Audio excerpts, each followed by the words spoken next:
Cartier City Expats Club is a non-profit social organisation, and our speakers are volunteers. The club as such assumes no responsibility or liability for the professional reputation of or the quality of services provided by the speaker today.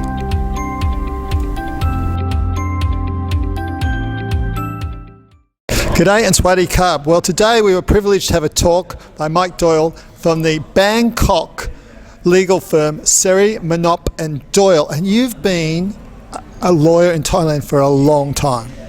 Yeah, I've been here for 23 years. Oh my Buddha. And you've heard some big horror stories, right? Because people generally don't come to lawyers when things are going well. Yeah, I would definitely agree with that. So today I tried to try to give some of the attendees the benefit of some of the mistakes that I've seen business people make throughout my years in Thailand. And one mistake you can avoid is to die intestate.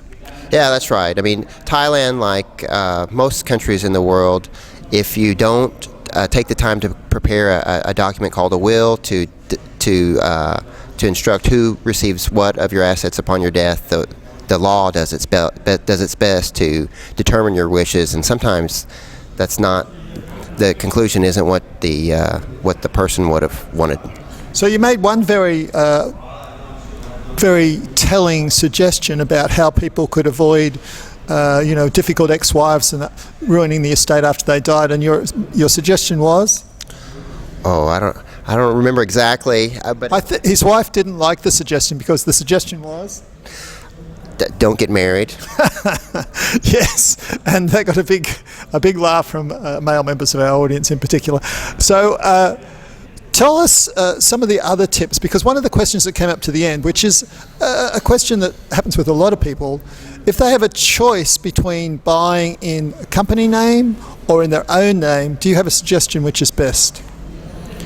Well, all things being equal, if it's not going to be a business, it's just a one-off purchase, I would always say buy in your own name, because, sorry, go ahead. No, go on. Because of if you establish a company to do the purchase, you'll have the ongoing expense of doing the annual shareholder meeting, also doing filing taxes every year, things like that. So if it's not a real business, I would definitely do it in your own name. But what about renting out properties? Because if you have a few different properties you're renting out, there's some sort of rumour about, you should be then, it looks like a business or an employment, whereas if you rent out properties in a Thai company, I guess that's not such an issue. Leasing out property is a service under the Foreign Business Act. Therefore, you need proper authorization to do that. So there are rules, there are restrictions that apply that would take. There's a lot of details there, so I can't go into everything right now. Yeah, but so if you are leasing out buy the book. Buy the book. The book is wonderful. We should have a copy of the book to show. What's the book called? The book is called Doyle's Practical Guide to Thailand Business Law. It's in its 5th edition. It's available at Kinokunier and Asia Books. And I'm buying a discount one straight after this talk, actually, after the interview. So it was really, really good and extremely clear. So how can they people get in contact with you who need your sort of representation? My law firm is Seri, Manop and Doyle. We're easy to find on the internet. I've been in Thailand for so long, if you Google Mike Doyle Law Thailand, you'll probably find me pretty easily. So highly recommended. I've known Mike for a while and he's a super nice guy, and especially I guess also you have a good feeling for American law, so Americans in particular may want to favour coming to you. Yeah, I mean a lot of my clients are from North America, but I have Japanese and European clients as well. And one of the great tips, and I wrote a book on communication, and at the end I go how to end a relationship, and one of the big tips I give people is take a deep breath and plan your exit strategy, because this is one of the big mistakes people make, right, in business and in their marriages, is they don't plan an exit strategy.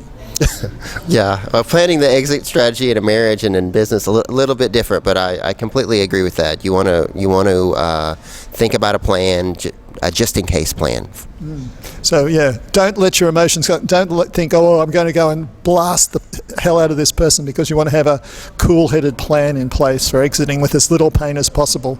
Anyway, wonderful talk, Mike. Thanks so much for coming down from Bangkok. And next week it'll be really fun, because it'll be my life as a Thai film star, and how you could become one too, because maybe you can do some work as a Thai extra. So extra on a Thai film. So, but for now, goodbye and swaddy cub. And if you've got to exit something, think first.